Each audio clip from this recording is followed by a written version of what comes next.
Congo Avenir. Mokaya Bako. Mboka oyo botika bakizengi badirijango po bino batamayele bokoki yango te. Botika bakizengi badirijango. Mesdames et messieurs, bonjour. Je pense que vous allez malamu na mabota na bino nyonso bisika bozako landa Congo Avenir, chaîne d'actualité oyo bopesa confiance na fidélité boye banako s'abonner na ba vidéo na biso bo partager yango ainsi que bo liker et kosala biso malamu mingi. Merci na ba suggestion na bino na confiance oyo bo pesa na chaîne na biso yango wana eza ko pesa biso courage ya kosala la bino musala. Le chef de l'État se porte très bien. Le chef de l'État se porte très bien. À Outaki, qu'on recevoir 3 lettres de créance, il y a de nouveaux ambassadeurs non résidents extraordinaires et plénipotentiaires accrédités en RDC. Donc, ambassadeur wana, yé awa na mboka na biso. Entre autres ambassadeurs, il y a mboka nini, il y a entre autres l'ambassadeur diplomate hongrois au azalaki na Kenya. Donc ayepa na biso ya mibale ozui ambassadeur ya Danemark ya misatu ezali ambassadeur ya République danoise. Donc ce sont 3 ambassadeurs oyo basili koya awa na mboka na biso.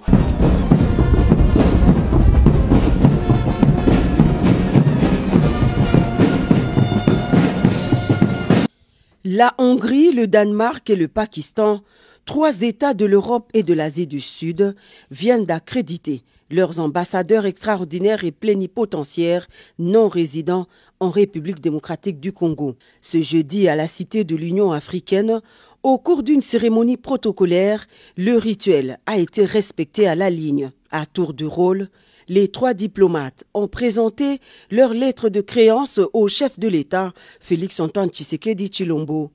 Le premier a marché sur le tapis rouge déroulé pour la circonstance, M. Zsolt Mészáros, ambassadeur extraordinaire et plénipotentiaire de la Hongrie, accrédité en RDC avec résidence à Nairobi au Kenya, où il représente également son pays depuis 2020. Dans le livre d'or, le diplomate hongrois a fait part de la volonté de son pays de redynamiser les relations entre la République démocratique du Congo et la Hongrie. Il en veut pour preuve l'ouverture à Kinshasa d'un bureau diplomatique depuis l'année dernière et son pays accorde chaque année 10 bourses d'études aux jeunes Congolais. Diplomate de carrière ayant exercé pendant plus d'une décennie au ministère des Affaires étrangères à Copenhague et à l'étranger, Madame Signe Widing Albjerg, deuxième à être reçue par le président de la République, vient du Danemark et va représenter son pays en qualité d'ambassadeur extraordinaire et plénipotentiaire en RDC avec résidence à Kampala en Ouganda. Cette femme, avec un cursus diplomatique coriace, a servi son pays, le Danemark, dans plusieurs chancelleries africaines. L'ambassadeur Widing est détentrice d'une maîtrise en sciences politiques. La diplomate danoise a aussi écrit dans le livre d'or que son pays entend entretenir des relations privilégiées avec la République démocratique du Congo.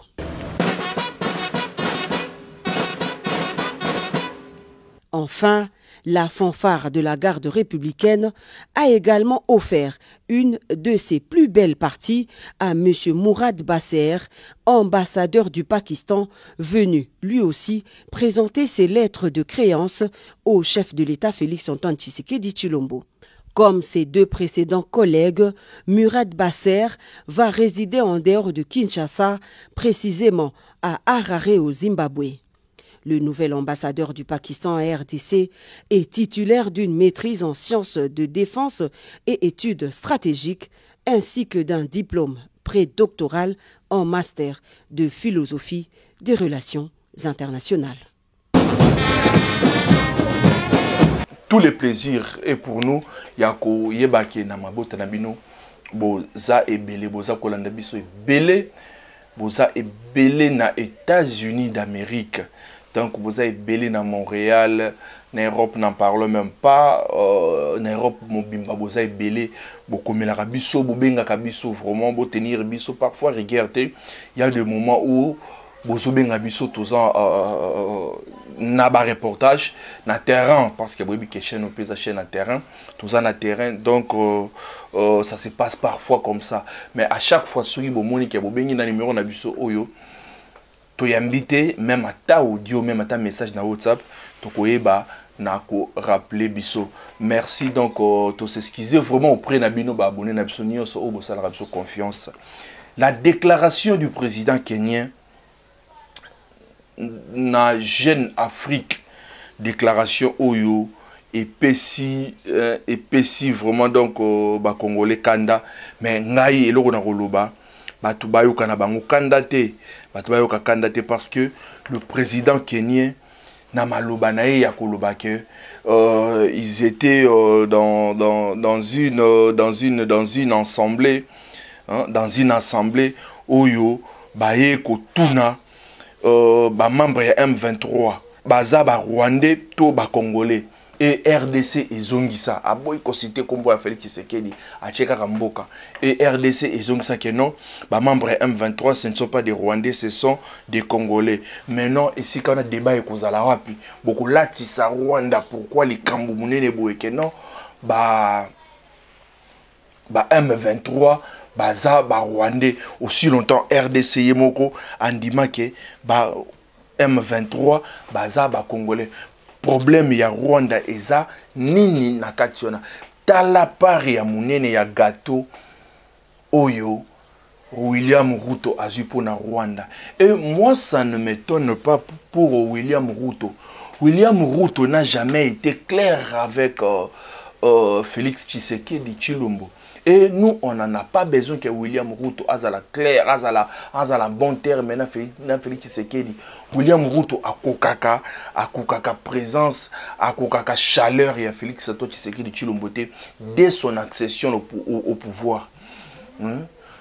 Mutu azalaka na ma relation malamu na Félix Tshisekedi ezalaka Uhuru Kenyatta.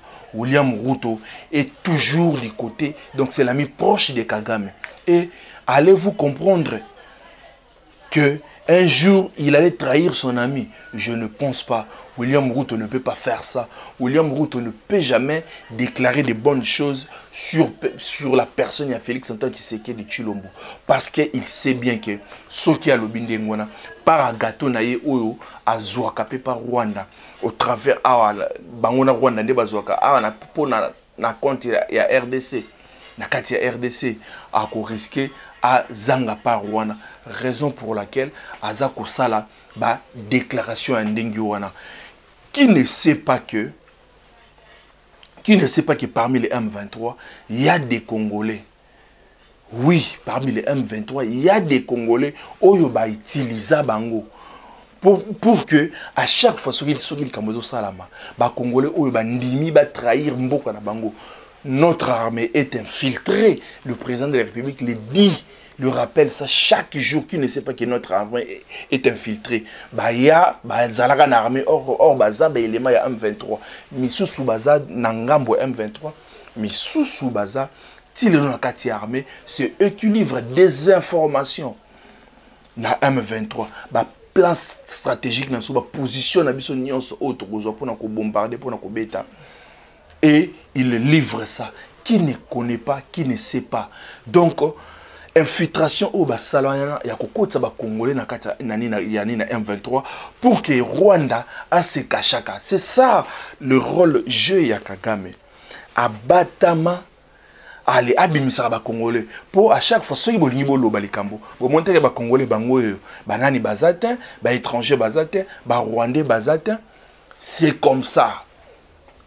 Donc c'est comme ça, c'est connu de tous. Et exactement que William Ruto akoya koloba yango lelo na déclaration o asali eza atati na mon côté. Et William Ruto, pour vous dire, pour rappel, que Azalaka na ba relation ambiente na mboka na biso. Imagine, en décembre, lorsque Corneille Nanga a créé et le qu'on a AFC, na décembre, il y a année passée, AFC, a outi ko selangwape. Kuna na nini? Asali yango, kuna na Kenya. Quelques jours avant investiture, il y a Félix Tshisekedi Tshilombo. Je crois 2 semaines avant investiture, il y a Félix Tshilombo Tshisekedi. Et bon, mon avis que na investiture, ba bengi ça y était parmi des hôtes que le président avait invité. William Ruto n'était pas là. Ba bengi ça l'ex-président Uhuru Kenyatta. Biso tout surtout quand on était dans le stade, tout surtout dans la bonne baza ko annoncer biso que non le président Kenya a pas kozala et ça là est soni donc eloko wana asalaka akoka ko donc akoka te a digérer yango nde aliaki na sima aluka à ça la repêchage donc à se repêcher malgré cela il connaît que Félix Tshisekedi ayebi yemut a soutenu donc a bendi ba M23 ba nanga bangutu boya bosa la lancement na bino na mboka na ngai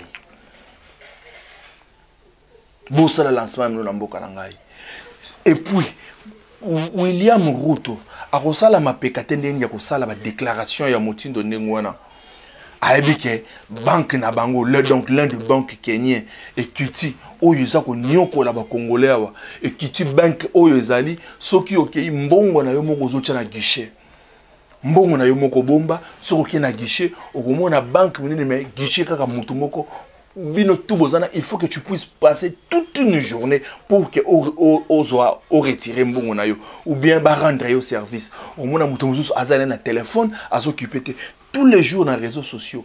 Tout ça, comme on a des réclamations, à cause de la mapekatene, parce qu'il y a raison pour laquelle vous même dernièrement, tant que compagnie aérienne, Kenya Airways, Bazalaki, Nakotamula, Nabobungi, ba service aéroportuaire, ils ont dit ça qui bango, ba kanga ki belema na bango moko wana, ba sali ba déclaration, ba suspendre ba vol. Bon mona ki mtaloba ki na bango, ba beti bango kara bango moko après quelques jours, ba kozong ça pourra parce que ba ki ke ba ko perdre, bango mo ba ko perdre. Oui, biso peut ko perdre pourquoi? Parce que ba flotte wana et ça bénéfique pour na mboka na biso, mais ba ki ke bango pe baza na rotation et belé mbongo et belé o ba kotisaka pa na biso. Tout kaka kawanate ba bénéfice au bango bazwa kana mboka na biso ba jus na bango mingi ba jus okomona ba jus na bango mingi de fruits sont à la base ya ba fruits au ezouta na mboka na biso parce que ayebike kuna akopéraka bien il faut ba chama kelele ba chama tata na este kuna na ba localité kati na ba territoire kuna kati ba masisi badini ndeko permettre bango bazo ba fruits nde basala ka ba jus makambo naza koloba bandeko bazana nord Kivu na sud Kivu na ba ituri ba ko contredire ngaité ba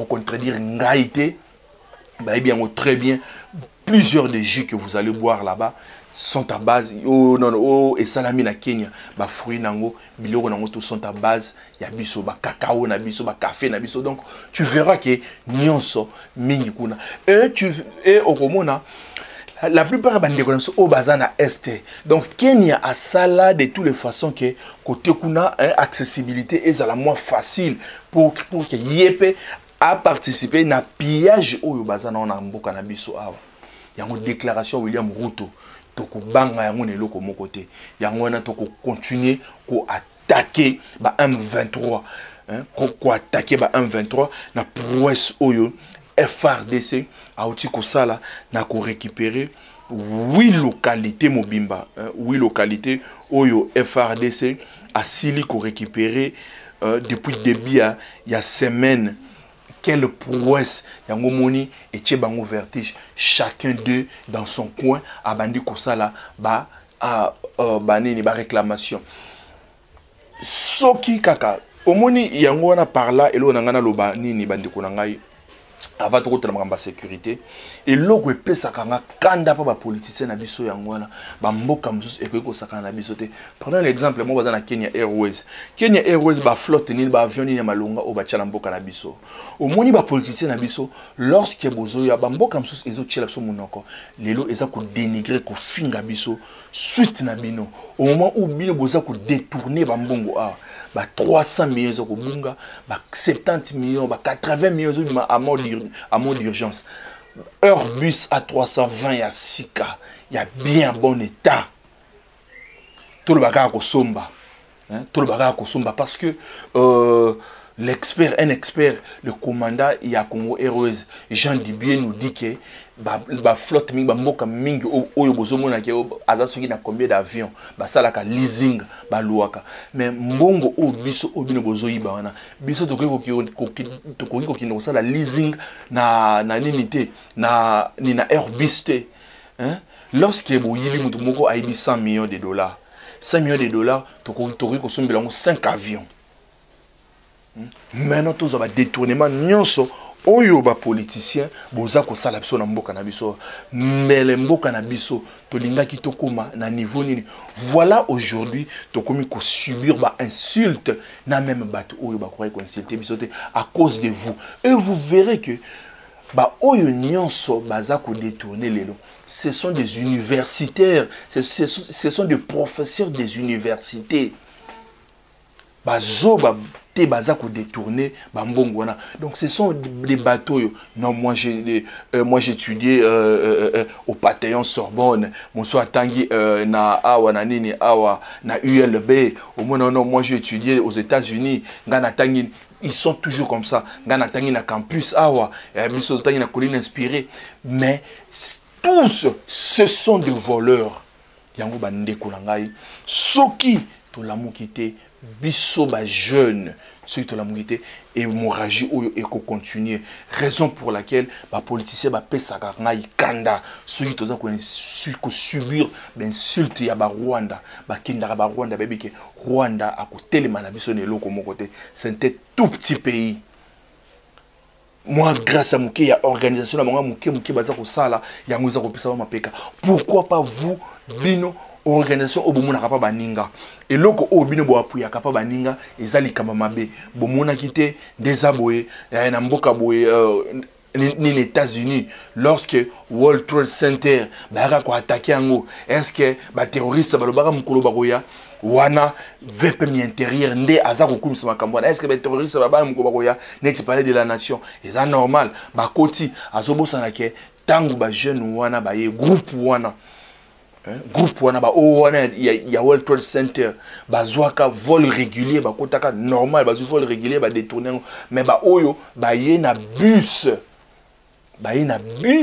ba recruter ba jeune na Congo central et belé bazo ba koute makambo bazo ya kosala ba yena bus banda Congo central ti awa même si ba laki na ba tenité mais en arrivant na niveau moko boye ba komaki lorsque ba komi ko bota mituka ba ndai ko boma ba particulier mboka na biso e ba ndai ka koyoka te ba komi et pas vital camere tombe bazobeta masasi parler de la nation ça pembeni ba service ça on belé moyen ko te ko lobeza te lorsque bazobeta masasi na parler de la nation bazoyoka te baye bakoti eloko ndenge wana tu verras que ba ministre intérieur patron intérieur aza ko kumisa yango aza ko pesa exemple non siko to koloba ndenge nini bayaki mais omonaki après 30 minutes to maîtriser ki bango soki le chef de l'état alobaki que non butu à samedi dimanche wana a travailler à un dossier moko important et important il y a ko travailler na bureau elingaki esuka wapi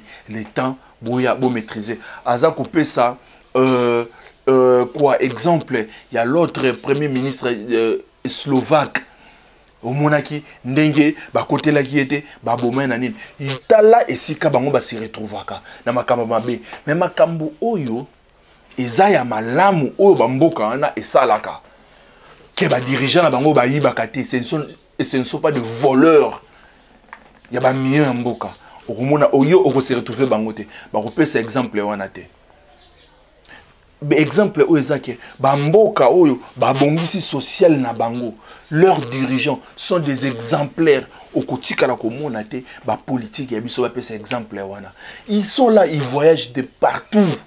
Ba voyage ka air nyonso bazomona kaka ndenge aéroport baninga ndezalaka ndenge ville baninga ndenge ezalaka. Pourquoi pas bakokaka te kozwa transformation wana baya nango a na mboka na biso wana etalaka bango te bango eloko ekotala bango batalaka kaka angle ya mabe ya mboka bato mosusu nde bazopesa exemple, mais angle oyo ya malamu ya mboka ya bandeko wana basilaka kopesa yango te.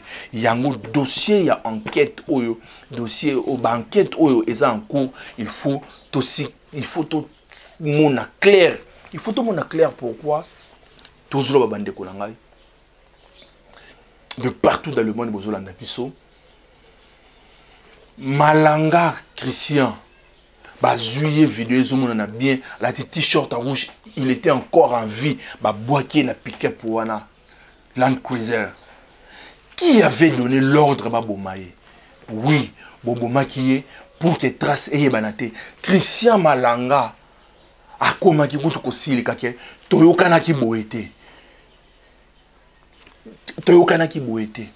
Banani bazalaki na sima Christian Malanga balingaki papa kulabiso poutre de scampente déjà par ubino bomona mutu aye kosa bato ba kosa la coup d'état ababandi kosa la live wana eza bazo tchabino na distraction bozala bino tout focalisé na palais de la nation et ba oyo sikoyo bazalaki tout autour na ba o ba bengaki yaka kokota biso to ba ndende to sala makambo ale baluka ba mata l'anzusu oya to ba kende RTNC to ba kende aéroport ko sala nini. Donc leur plan ezalaki ndendengi wana yango wana il faut balanda na malembe lokola singa matembele. Il faut que de tête puisse tomber na makambo oyo. Heureusement que son fils, il était le premier collaborateur de son père. Il connaissait beaucoup de secrets de son père. Son fils a bandi déjà ko salanene, ko bimisa ba vérité, qu'il y avait des gens où le papa na bango, ba soleil na bango le jour wana. O bande ko rassurer papa na bango, ba ko appuyer ye aya à sa l'action. Batu mususu bakosala makambo et bakosani bakobimisa liboso bakobandeni bakosala makambo na bango. Raison pour laquelle vous avez vu partout dans l'église catholique bazalaki kimia à chaque fois bande kosala des déclarations. Il faut que ces pays, donc ces pays demandent un jeune courageux oyo akondima soki l'élection qui bienté oyo akondima à sala boy. C'est parce qu'il savait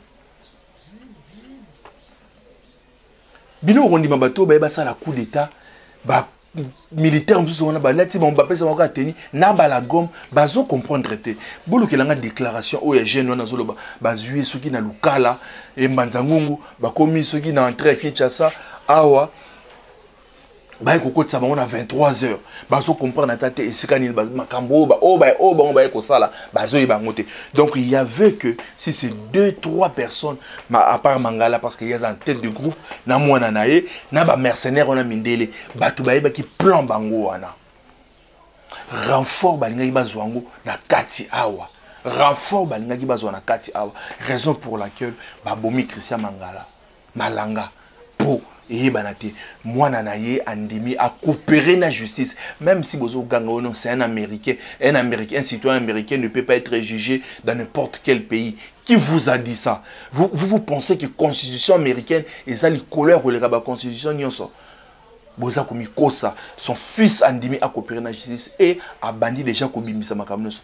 Tout le monde oyo aza impliqué na sima dossier wana akoyeba nini oyo et cause à la nasimanaï. Bande konanga ibo partager vidéo plus de 143 numéro na biso zawana. Donc numéro na biso ezawana boye bana na ko s'abonner na chaîne na biso bo partager vidéo et ko sala biso malamu. Matata Pogno na Africa 24 je crois na interview na asali Matata Pogno a déclaré, tout en déclaration à Matata, un coup d'État ne vise pas un ancien ministre de l'économie. On a la Vital Kamere. Le coup d'État ne s'adresse pas à un député national. toujours Kamere. Les éléments préliminaires à notre possession indiquent qu'il ne s'agit pas, en tout cas, d'un vrai coup d'État. Un coup d'État s'adresse contre un président en fonction. Un président en fonction. Augustin Matata Ponyo, président du parti politique LGD. Tala Matata Ponyo. Matata Ponyo veut nous enseigner la leçon. Il y a coup d'État ne salamaka. Nazweb Sabino Abandeko. Balingaki, balali sabiso pungia ba bébé. Bakosi qui va attaquer ministre de l'économie, député national Vital Kamere et Chebino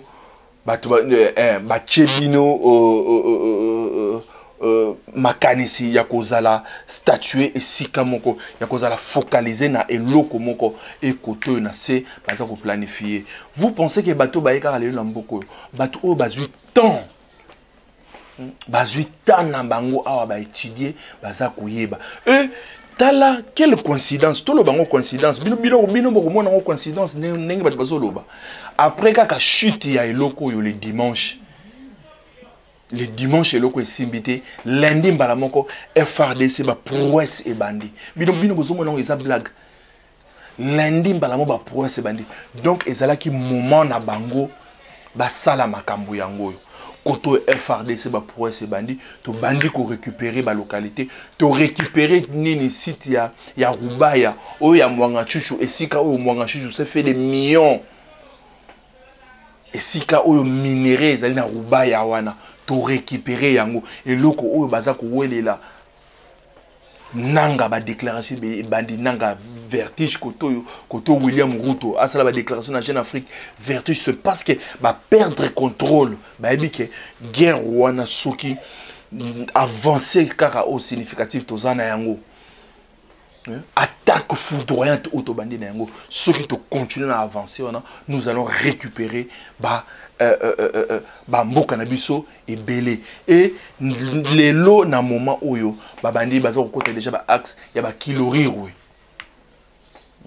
et soki aussi ici soki to bike ba localité tout ya kiloriru wana ba récupérer yango et to ko sala nini to ko récupérer na Mushaki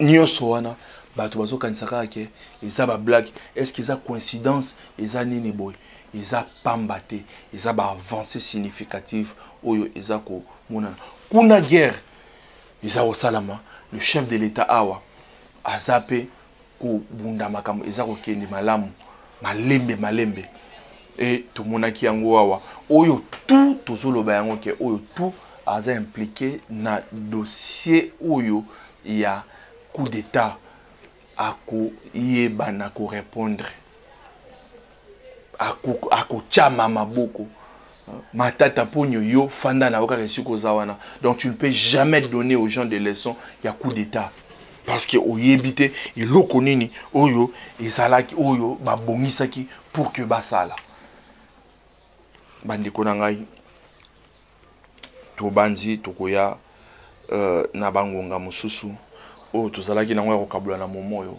ndambu wana yango wana. Que Dieu bénisse, que Dieu vous bénisse de partout où vous êtes. Vous s'abonner à la chaîne Nabiso, vous partager ma vidéo Nabiso et vous